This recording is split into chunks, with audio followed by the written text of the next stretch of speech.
disability, which makes reading, holding a book, or turning a page difficult or impossible. The content is copyrighted by the respective publishers. For more information, please visit us on the web at nfradioreading.org. Hello, this is Dave, and for the next hour I'll be reading from the May 30th and 31st issue of the Wall Street Journal Review on the Niagara Frontier Radio Reading Service. This piece is about Beth Ford wants you to know that U.S. farmers are in crisis.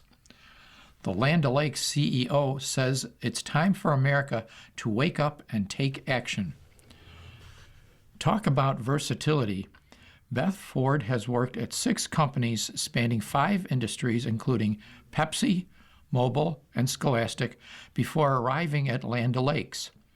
As CEO of one of the only cooperatives in the Fortune 500, she's answerable to thousands of decentralized ownership members.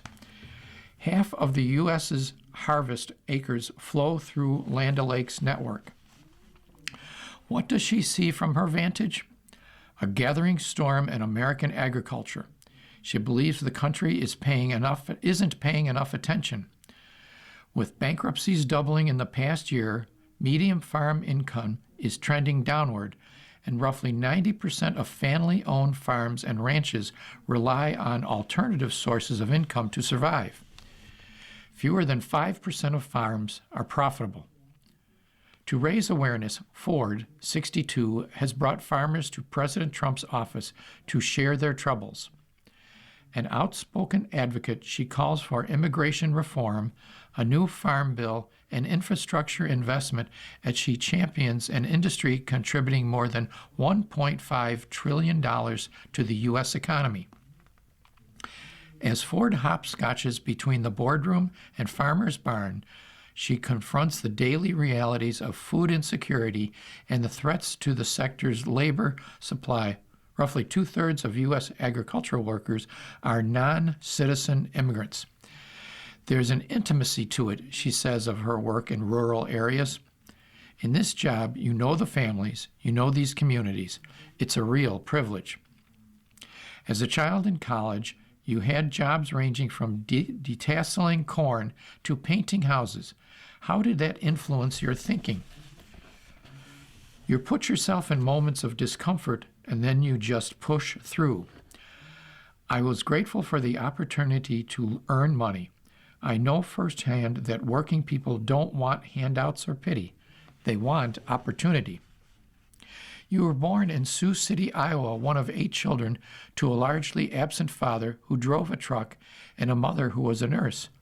How did your family cope? Money was more than tight. We got our bread from a day-old store or would get the reject cookies from a bakery. My mom would make pancakes for dinner, the only thing she could afford. You wore blue Mobil work clothes and steel-toed boots for much of your first decade of your career. If you're climbing on tanks in the tank farm, you didn't wear dress clothing. It was always me and 25 guys. I started as a night warehouse foreman, and then I ran a tanker and a barge dock in Boston. Then I ran the tank farm, the jet fuel farm, and the tanker and barge dock that feeds the trucking facilities that supplies the jet fuel that goes into Boston Logan Airport. They are all part of the normal rotation at a company like that.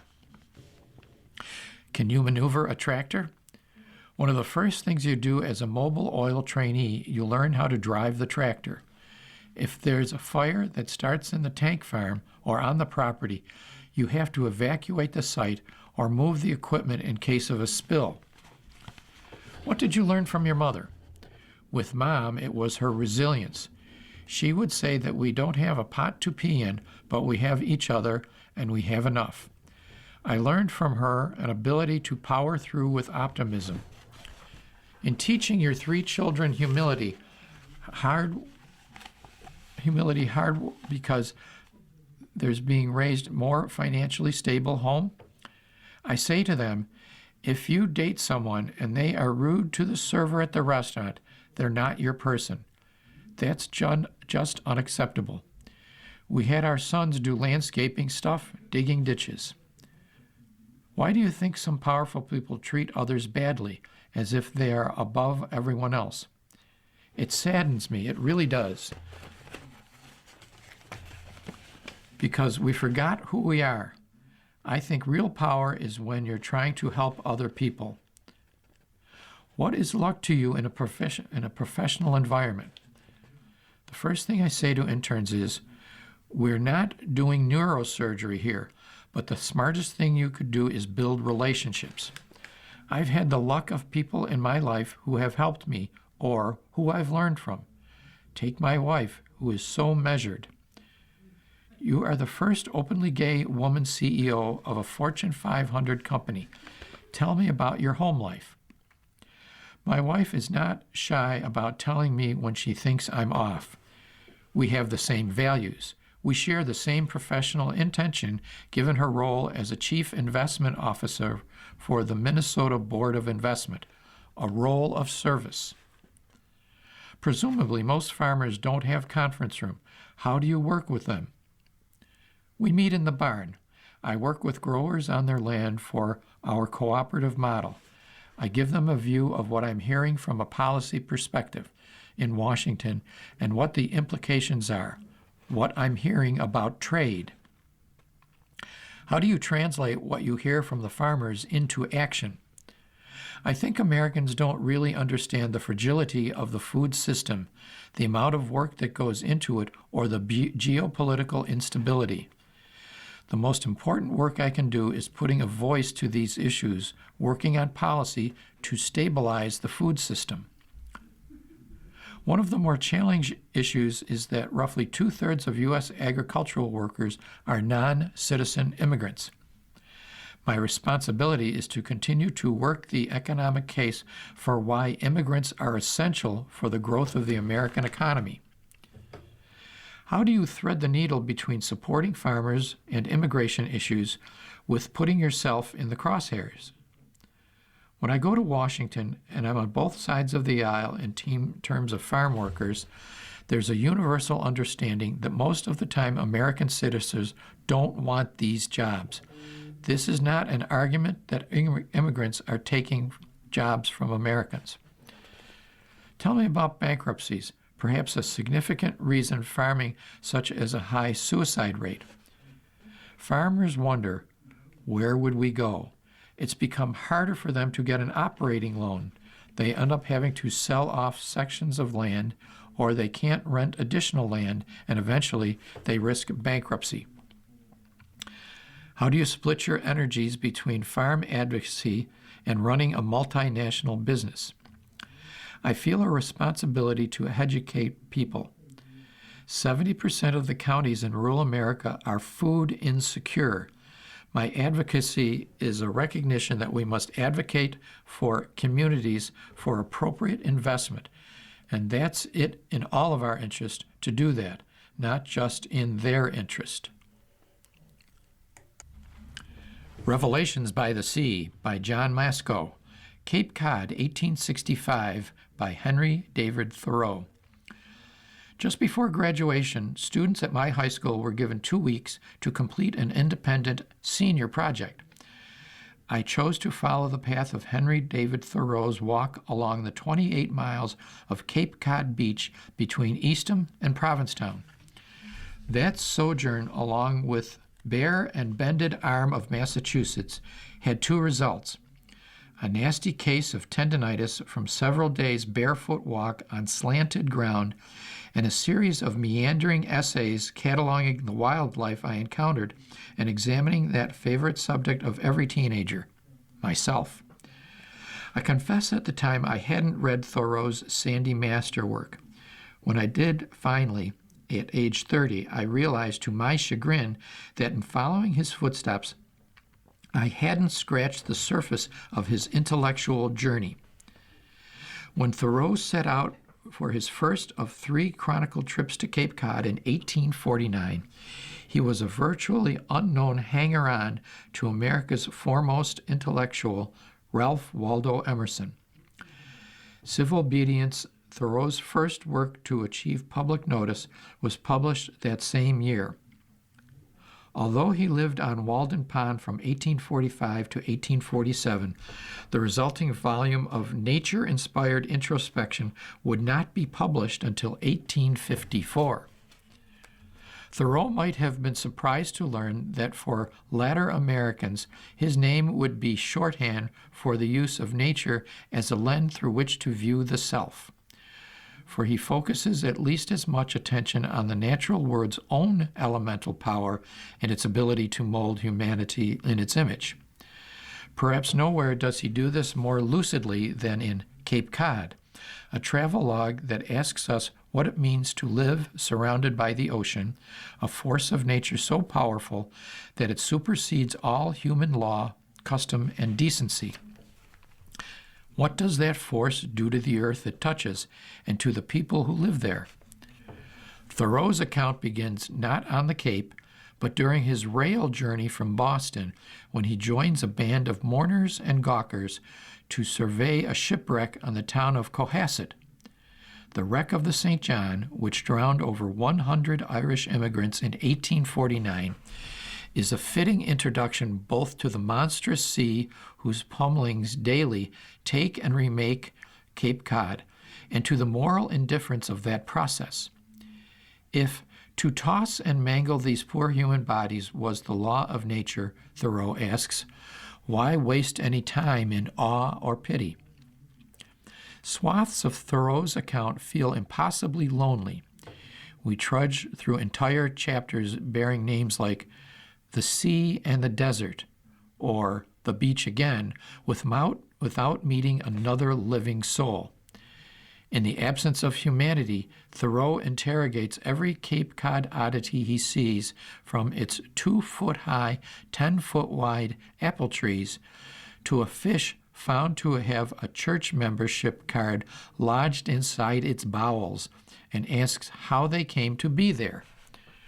Their stories are sometimes convoluted, but at the bottom they boil down to the same three elements: salt, wind, and water. The scarcity of humankind makes those few people we do encounter gleam like ingots of gold on the sandy beach. None shines brighter than the Wellfleet oysterman, to whom Thoreau devotes an entire glorious chapter. The octogenarian oysterman is a Wellfleeter of the oldest stock. By the author's account, they meet for the first time when Thoreau simply knocked on his door, and he spends a night on each of the two visits as a guest of the oysterman and his family. Thoreau marvels at the simultaneous depth of the oysterman's learning and the shallowness of his self-regard as he holds forth on a range of topics, from road surveying to theology to the names of Wellfleet's ponds, asking his guests' opinions along the way. He chortles as Thoreau gets sick over quahog. The oysterman's refrain, which Thoreau recalls him interposing between humorous anecdotes, is, "I am nothing. What I gather from my Bible is just this, that man is a poor, good-for-nothing critter, and everything is just as God sees fit and disposes." One cannot help seeing a connection between the aged oysterman's fatalism and his humorous vigor. He can avoid taking himself seriously because he has learned, as all Cape Codders must, that nature does not take him seriously either. It might dispose of him in a minute. All the denizens of Thoreau's Cape Cod, from its scraggly scrub pine to its people, exemplify the humility that goes hand in hand with danger. Today, Cape Cod is no longer the wild land Thoreau once found. The cliffs he walked can now be traversed by stairs with convenient handrails built by the National Park Service. There are no more wreckers scouring the beach for treasures or charity houses nestled into the dunes to shelter stranded sailors. Maybe I shouldn't be too hard on my teenage self. I didn't achieve Thoreau's epiphany, didn't learn that the beaches I walked were a natural manual for how to live a good life. But by the time I walked there, they may no longer have been. With Cape Cod emptying of wildness, maybe Thoreau's Cape Cod is the only manual we have left. You are listening to a reading of articles and features from the Wall Street Journal Review on the Niagara Frontier Radio Reading Service. This review, The Church and AI Meet at Last. Choose wisely. In an age of artificial intelligence, with voice of authority carries more weight. The Catholic Church does not feel artificial intelligence as a threat to faith. A chatbot will not settle the question of whether God exists, but as AI reshapes how billions of people receive information about the world, the Church is discovering a new mission, teaching people what deserves to be believed. How do you evaluate a source that cannot show its work? How do you trust a voice that has no face, no history, no skin in the game? How do you resist the seduction of a system that sounds like it knows everything? How do you tell true good news from sophisticated manipulation? These are not new questions. They are, in fact, very old ones. And the traditions that have spent the longest time thinking about them are precisely the ones that our secular age spent the last century trying to leave behind. For more than 2 decades, I have worked at the intersection of AI, moral philosophy, and theology. As a priest, I have advised governments, the United Nations, and the Holy See on what it means to build technology responsibly. When Pope Leo XIV recently addressed the challenge of artificial intelligence in his latest encyclical, Magnificat Humanitas, released Monday, it confirmed something that I have been watching develop for years. The oldest questions about belief have become suddenly the most urgent ones. This piece is by Paolo Benatti. Here is a fact you probably believe. Matter is made of atoms. Most of you have never seen one. You receive this information from someone else, in a chain that leads back to a laboratory you will never visit and an experiment you will never replicate. You believe it anyway, and you are right to. There are a myriad of examples like this. This is the peculiar predicament of Homo sapiens. We are the only animal whose survival depends not just on instinct, but also on an elaborate, invisible infrastructure of trust. Every day, each of us outsources vast portions of our knowledge about the world to other people, other institutions, and other authorities. The question has never been whether to believe. It has always been what deserves to be believed. For centuries, Western civilization built an architecture to answer that question. We called it the library. Whatever the discipline, medicine, law, astronomy, theology, knowledge had to be sought. You went looking for it. You chose your sources, compared one account against another, checked into who stood behind each claim. The library was not merely storage. It was a system for making the origins of knowledge visible and therefore contestable. It let you ask, by what right does this claim my belief? Now consider what has replaced it. The screen, the chatbot, the oracle. You type your question about your symptoms, your medication, the history of a war, the interpretation of a law, and a voice answers. It answers confidently, fluently, in complete sentences, with the tone of someone who knows. It answers the way that Cumaean Sibyl answered, that priestess of Apollo in ancient Italy, whose cryptic prophecies were consulted before every major decision in the Roman state, whose authority could not be questioned, whose sources could not be traced. An authority that comes from nowhere visible, accountable to nothing you can touch or verify or cross-examine. We have not simply changed the medium of information, we have demolished the architecture of credibility and replaced it with a surface. A screen that tells you things, a voice that sounds like it knows, and behind it, a process so opaque that even its creators cannot fully explain why it said what it said. We have traded the library for an oracle. We have done it almost without noticing. This would be alarming enough on its own, but something else is happening simultaneously, and it is stranger still. A new priesthood has emerged in Silicon Valley. Its members are extraordinarily intelligent, fabulously wealthy, and increasingly ideologically possessed. They speak of extinction and salvation, of a coming singularity that will transform human existence beyond recognition, of the urgent need to build artificial general intelligence before the wrong people do, or to prevent it from being built before the right safeguards are in place, of the existential risk of machines that will either save humanity or destroy it. Strip away the technical vocabulary, and what you find is millennialism, the ancient religious impulse toward apocalyptic time, the belief that we are living at the hinge of history, at the end, or the transformation, or the transcendence is near. These technologies have not abandoned eschatology. They have downloaded it, debugged it, and redeployed it. They have taken the structure of religious fear, the unknown, the uncontrollable, the catastrophic horizon, and are using it as a management tool. The unknown becomes leverage.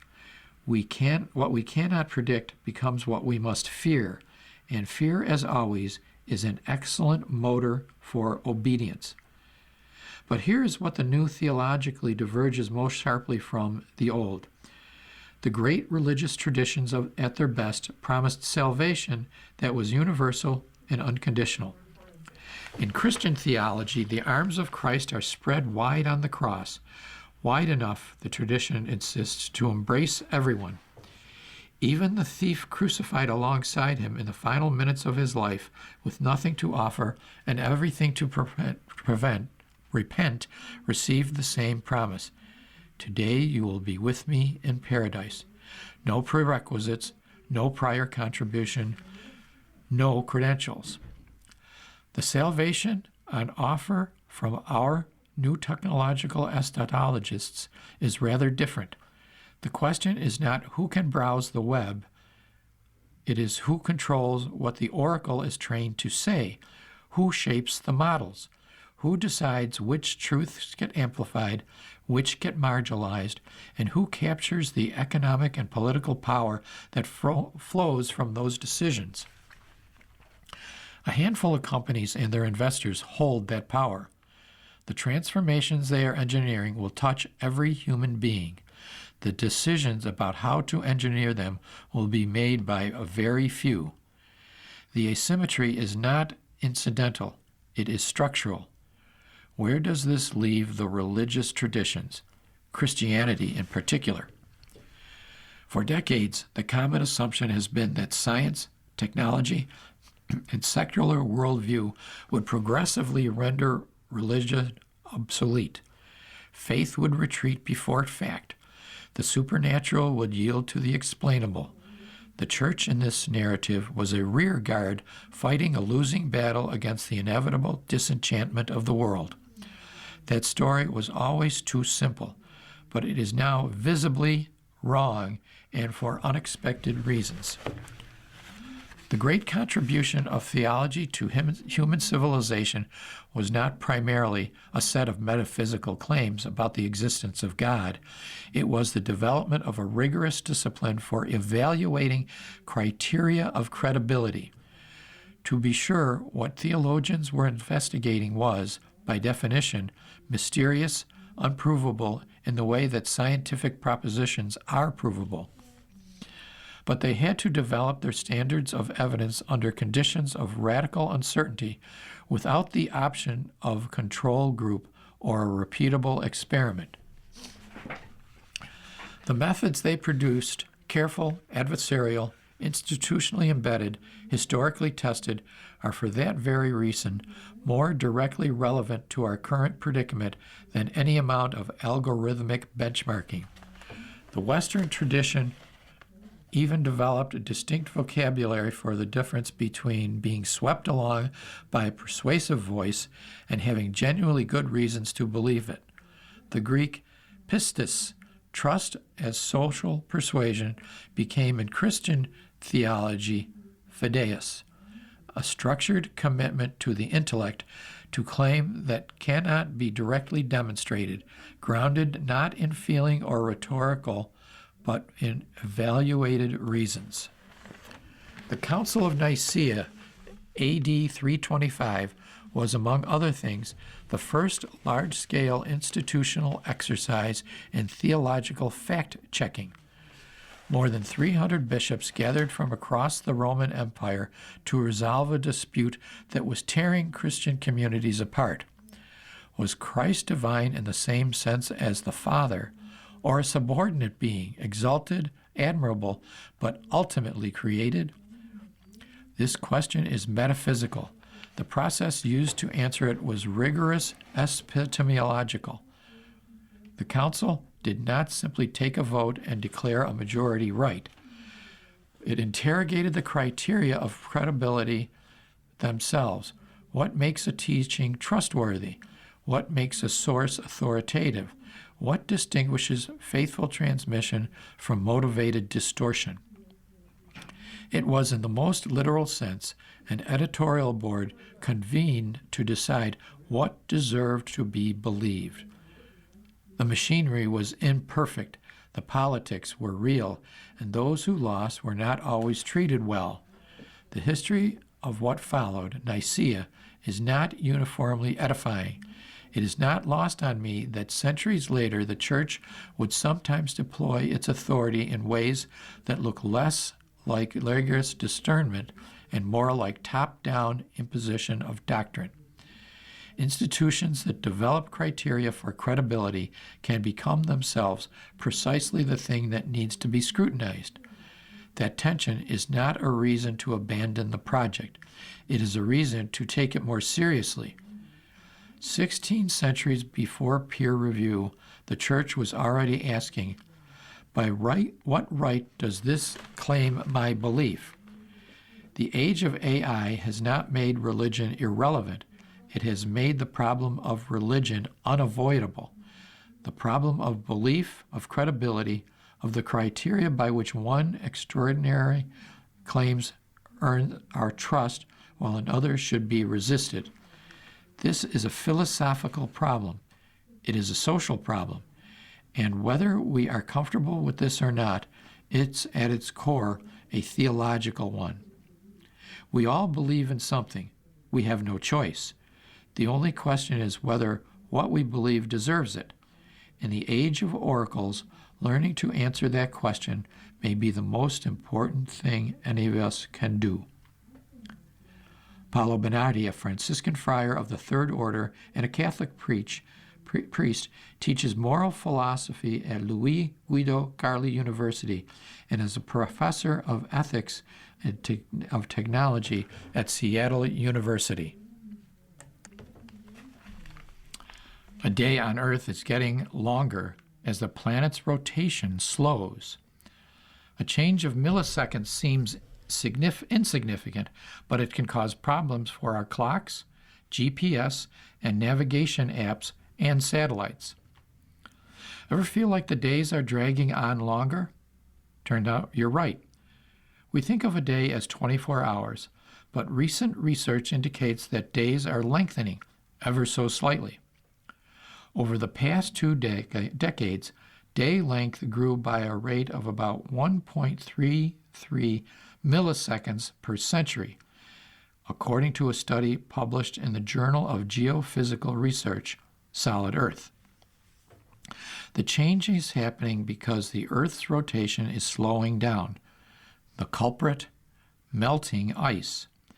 As temperatures warm, ice in the Arctic, Greenland, and Antarctica melts. The new liquid water shifts away from poles and into the ocean. The resulting rise in sea levels changes the speed at which the planet rotates. To understand why, think about figure skaters in a spin. When they pull their outstretched arms into the center of their bodies, they spin faster.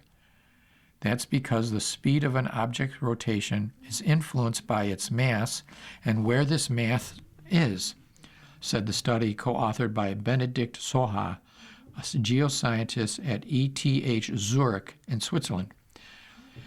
If the mass is farther away from the object's rotational axis, imagine a string running between Earth's north and south poles, the rotation slows. We think we always have the same length of day, but with precise measurements, we see that that is not the case, he said. The finding suggests Earth's days will eventually be longer than 24 hours, but that process will take millions of years, said study co-author and University of Vienna geophysicist Mostafa Kiani Shavadani. The researchers calculated that the slowdown is happening at a rate unprecedented in 3.6 million years. Experts can calculate the Earth's rotation today with satellites and other techniques that measure the planet's movement. But to calculate this rotation millions of years ago, the study authors examined the chemical composition of fossils of ancient seafloor organisms that built their shells out of chemicals in the seawater. Changes in these chemical fingerprints corresponded to the change in sea levels, which the scientists used to extrapolate day lengths. A change of milliseconds seems insignificant, but it can cause problems for our clocks, GPS, and navigation apps, and satellites that rely on accurate information about the Earth's rotation. The slowing of the Earth's rotation isn't something that can be undone, says Soha. Continued changes to the climate will likely cause bigger changes to day length by the end of the century, he said. We can slow down this trend, but we cannot really reverse it as of now, says Soha. You are listening to a reading of articles and features from the Wall Street Journal Review on the Niagara Frontier Radio Reading Service. The obituary of Sonny Rollins, who passed away this year. He lived from 1930 to 2026. A virtuoso improviser and link to a legendary era. When he's on, one critic wrote, he seems immense, summoning the entire history of jazz, capable of blowing a hole through a wall. I was filled with question marks, the tenor saxophonist Sonny Rollins told The New Yorker in 1961. He was explaining why, about 2 years earlier, at age 29, and seemingly at the height of his creative powers, he had vanished from the jazz world, embarking on an almost monastic hiatus of intense introspection and even more intense practicing. Later in life, Rollins would further explain the choice by telling interviewers he no longer felt confident in his playing. He had wanted a certain peace inside myself, and I want that peace at the risk of giving up everything. I have to be sure that I'm making myself right inside in every way. And starting to feel outshined by newer, buzzier saxophonists like John Coltrane and Annette Coleman, Rollins, suddenly a traditionalist by comparison, had told himself, "You better get your S together, because these cats have something to say." Rollins described himself to the Wall Street Journal in those days as a ferocious practicer. He liked to play loudly for many hours at a time, improvising ceaseless and whipsawing sagas of frenetic melodies and emphatic blaring and screeching. It was a whole lot of sound. When he took his hiatus, he was living in a loft on Grant Street in New York City with Lucille Pearson, who he would marry in 1965. Pearson, who died in 2004, was also Rollins' manager for many years. He was married briefly once before. Rollins understood the racket he was making for his neighbors, and so virtually every day for about a year and a half, he would walk onto the Williamsburg Bridge, stand next to the subway tracks, and blow for 15 hours at a time. Writing later in the New York Times, Rollins remembered, "Playing against the sky really does improve your volume and your wind capacity. I could have just stayed up there forever. But Lucille was supporting us, and I had to go back to work. You can't be in heaven and on earth at the same time." He reemerged in late 1961, the following year, releasing a record titled The Bridge. Rollins, who died Monday at the age of 95 at his home in Woodstock, New York, according to an announcement on his Facebook page, was frequently praised throughout his half-century-plus career as jazz's greatest living improviser. The phrase came up so often in profiles and reviews, it might be well have been an official title. Though Rollins wrote several tunes now regarded as standards like St. Thomas, Olio, and Doxy, his legacy rests in the singular way in which artistry and abandon coalesced in his playing. When he's on, the late critic Stanley Crouch wrote, he seems immense, summoning the entire history of jazz, capable of blowing a hole through a wall. Walter Theodore Rollins was born on September 7, 1930, at his grandmother's house in Harlem, the youngest of 3 children, to parents who had emigrated from the Virgin Islands. Most of his childhood was spent in the Sugar Hill neighborhood, where he would see some of the era's most prominent black Americans out and about. W.E.B. Du Bois, Thurgood Marshall, Duke Ellington, and once waited in the lobby of Coleman Hawkins building so he could get the tenor saxophonist's autograph. Hearing Hawkins' recording of Body and Soul as a 4th grader, he began a turning point for Rollins musically and eventually led him to switch from alto to tenor sax. He called Hawkins' playing on a song a holy grail. After graduating high school in 1948, Rollins started gigging around New York and, by the early 50s, was recording with Bud Powell, Miles Davis, Charlie Parker, and Thelonious Monk, whom Rollins called his guru. In 1951, Rollins was backed by the Modern Jazz Quartet for his first record under his own name. Asked on the podcast Broken Record about playing with the biggest names in jazz at such a young age, he said, "I was too stupid to be nervous, Annie. I was never one of those guys that felt intimidated. I just felt, well, look, if they want me to be here, I guess I'm supposed to be here." Rollins was achieving all this while in the grip of heroin addiction. He spent much of 1952 at Rikers Island for armed robbery and returned in 1954 on a parole violation. Decades later, an unnamed musician told the New York of Robbins that heroin had him so desperate that if he got his hands on your instrument, it would end up in a pawn shop. During a recording session with Parker, Rollins told Broken Record he insisted to the older sax player that he hadn't kicked heroin, but Parker soon discovered the truth. Looking at Parker, Rollins said he could tell how destroyed he was, how despondent he was, since Parker, well known to have been a heroin user, felt responsible for the many younger musicians who had emulated him and got hooked themselves. It was killing him, Rollins said, so Rollins vowed to get clean to remove some of that burden from his hero.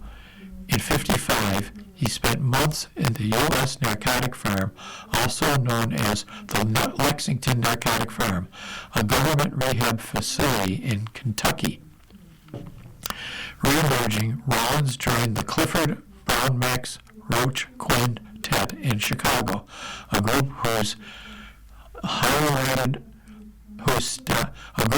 chemistry was groundbreaking, hard bop style exhilarated Rollins, but which dissolved from under him in 1956. When Brown and pianist Richie Powell were killed in a car crash, Aidan Levy's 2022 biography, Saxophone Colossus, describes Rollins weeping when he got the news. "All I could do was go back to my hotel room and practice all night," Rollins said. Returning to New York, Rollins continued what The Guardian would later call an astonishing creative breakout. Recording 10 albums in 1956 alone, most of them under his own name. These included Saxophone Colossus, which contained his most famous compositions, the calypso tune St. Thomas. Way Out West in 1957 was the first album in which Rollins made the unconventional choice to record a stripped-down trio, just bass, sax, and drums. In 1958, he released Freedom Suite, an album crowned by its nearly 20-minute title track and its manifesto-like liner notes, one of the earliest definitive protests against racial injustice to rise out of the jazz world. Rollins wrote, "America is deeply rooted in Negro culture, its colloquialisms, its humor, its music. How ironic that the Negro, who more than any other people can claim America's culture as his own, is being persecuted and repressed." Rollins stepped away from music and fame a second time at the end of the 1960s, feeling burned out. "I went to India and had no idea whether I would ever play the saxophone professionally again," he explained. The self-imposed exile lasted about 2 years. Rollins had gotten deep into yoga years earlier, but now a teacher he encountered at an ashram in India insisted jazz was his true spiritual path, that "I would be bringing joy to people," Rollins told Yoga Journal. That was a proper way to live. Rollins has always presented an eccentric and never a shallow one. In 1959, he had sported a mohawk to honor Native Americans. In 2024, critic Sam V.H. Reese edited a selection of Rollins' notebooks from the first decades of his career, diaries that revealed him as a rigorous self-improver, experimenting with his diet, embarking on exercise regimens, and restricting his lust, facing the startlingly and intriguing reality that there is in with me a force working hard for my own destruction, he wrote. The journal called the book as valuable and creative insight as Emerson's journals, Van Gogh's letters, and Baudelaire's late fragments. As Rollins aged, he would remain a voracious seeker, with interests that expanded into Zen Buddhism, martial arts, Kabbalah, the esoteric-centric tradition of Rosicrucianism, reincarnation, and Egyptology. As a musician, the sounds escaping his horn seemed to rise from some larger internal furnace of intellectual and spiritual restlessness. In 1981, Pearson talked Rollins into accepting an invitation by the Rolling Stones to play on their Tattoo You album, including on the hit Waiting for a Friend. But Rollins remained dismissive of the band, telling the New York Times decades later he regarded the Stones' music as a flimsy malacra of work by black artists. As for Mick Jagger, he said, "I don't think he understood what I was doing. I didn't understand what he was doing." His full studio album, Sonny Please, came out in 2006, but he continued to release live albums. One of the most notable, Without a Song, the 9/11 concert, was recorded in Boston 4 days after the attack on the World Trade Center. Rollins and Pearson's Tribeca apartment was 6 blocks from the tower, and after evacuating, they moved to their house in Germantown, New York. In 2013, 9 years after Pearson's death, Rollins moved to Woodstock. Rollins won his second Grammy for Best Instrumental Solo for a track on Without a Song. He also received a Lifetime Achievement Award in 2004. Among his other honors were the 2007 Polar Music Prize, the Kennedy Center Honors, and National Medal of Arts from President Obama in 2011. Rollins officially retired in 2014. Throughout his career, dental problems impacted his playing, but now pulmonary fibrosis made playing impossible. He called this severing traumatic. 20 years earlier, he had told Fresh Air his home was so fully a part of him that he would feel physically ill if he went a few days without playing. Eventually, Rollins claimed to have made his peace with that absence, telling the New York Times in 2020, "I realized that instead of lamenting and crying, I should be grateful for the fact that I was able to do music all of my life." He'd never been perceived to be the single most influential or glamorous artist of his generation, but as he gradually outlived all of his most accomplished contemporaries, his genius came into even sharper relief.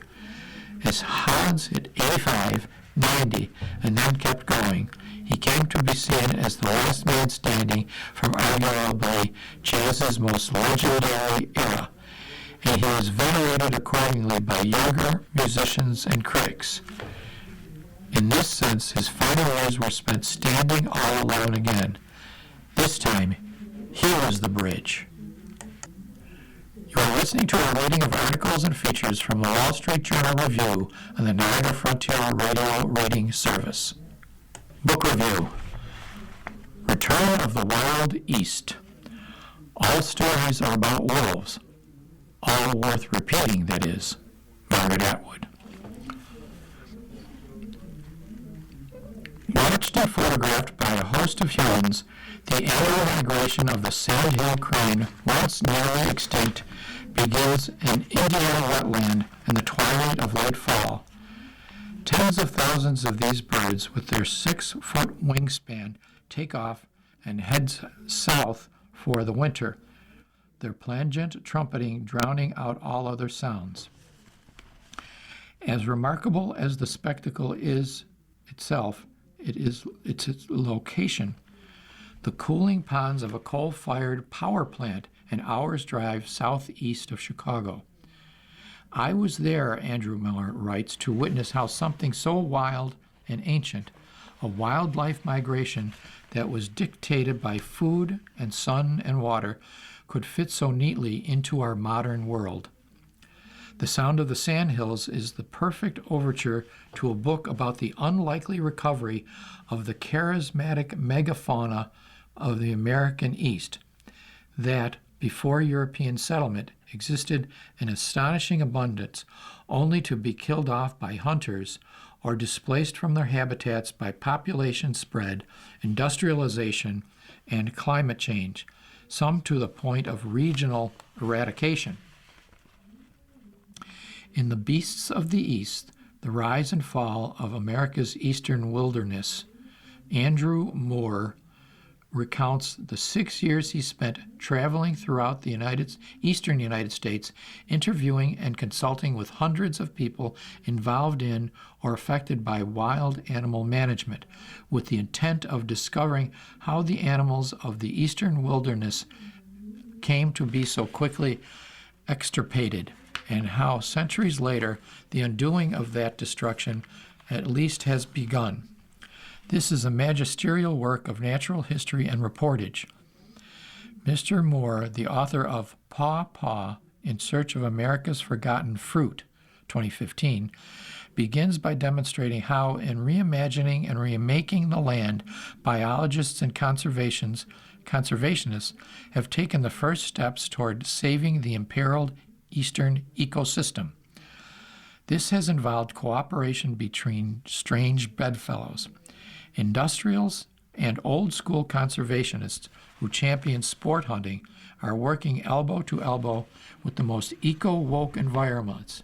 Mr. Moore recounts the continuing efforts to restore the old Wild East by focusing on 3 exemplar species: the elk, the bison, and the enigmatic red wolf.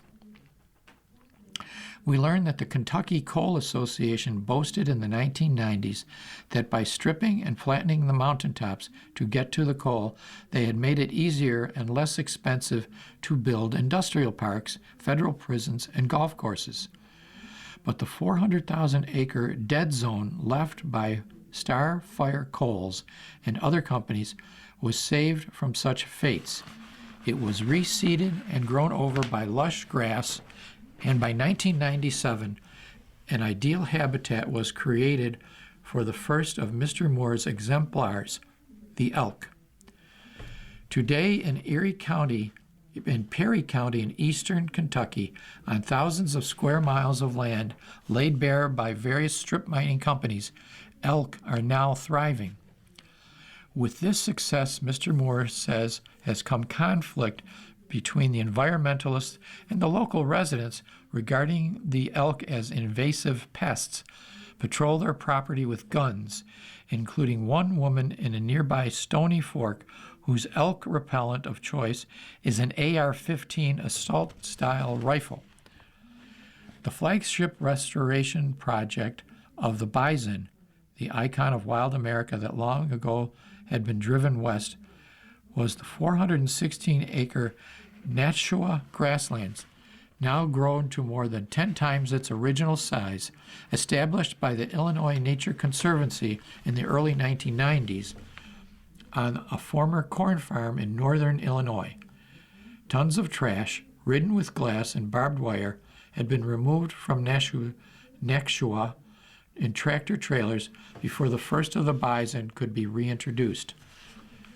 An experiment in restoration, Mr. Moore tells us, Nashua grasslands ranks among the best in the world. But natural history can be very unnatural. The first things the project required were the building of a fence to keep the powerful, aggressive bison from straying onto adjacent farmland, and the construction of highway underpasses wide enough for them to pass through. Like the elk, bison are now thriving. As for the red wolf, Mr. Moore writes that in the 1930s in northeast Louisiana, a remnant tract of old-growth forest teemed with prowling panthers and massive alligators. The howl of the wolves, we are told, still filled the night air. The 80,000-acre tract, a timber holding of Singer Sewing Machine Company, had been set aside in 1926 as the Singer Wildlife Refuge. Other eastern refuges were established, and it looked for a time as if the problem of how to preserve Americans' most despised animal had been found. When the trees of the Singer Tract were the last clear-cut beginning in 1937, however, the wolves that it harbored were shot on sight, as they were when the leases of other refuges expired. The American red wolf was left on the verge of extinction. By the judgment of many, the red wolf is now extinct, but for its genes, which live on in large coyotes. Some observers have proposed reviving the red wolf through cloning, the sort of thinking that allows the present Secretary of Interior to suggest that it is time to end the 1973 Endangered Species Act. Now you only have to pick your favorite species and call up a biotech company to resurrect it.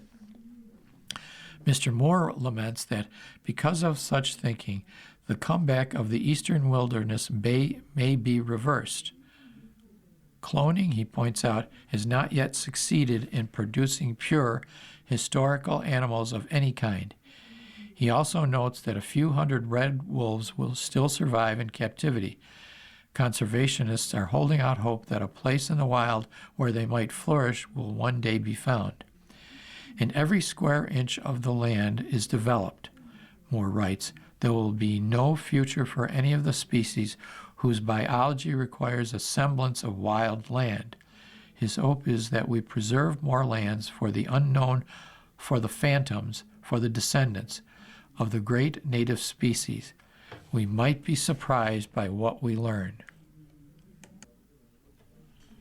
Mapping a Secret Ireland by Maggie O'Farrell. In Maggie O'Farrell's Land, an ecstatic father informs his sons that myth is fact and fact is myth, and both are embodied in the land itself. What follows is a soaring visionary narrative that connects the known world to the misty realms of Celtic legend.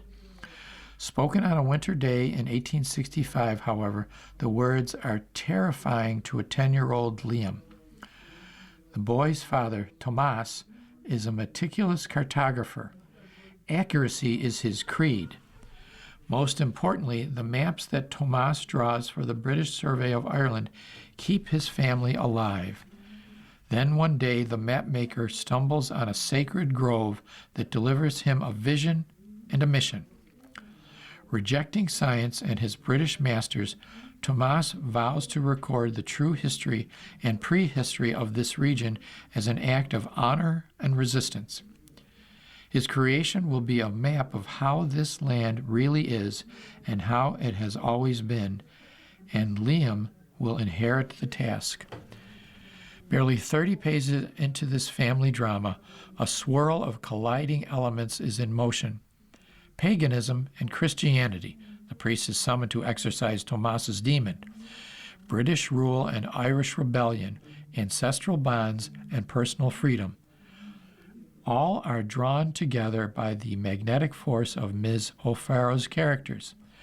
For here, as in her 2020 novel Hamnet, the author portrays individuals are shaped but not defined by historical circumstances.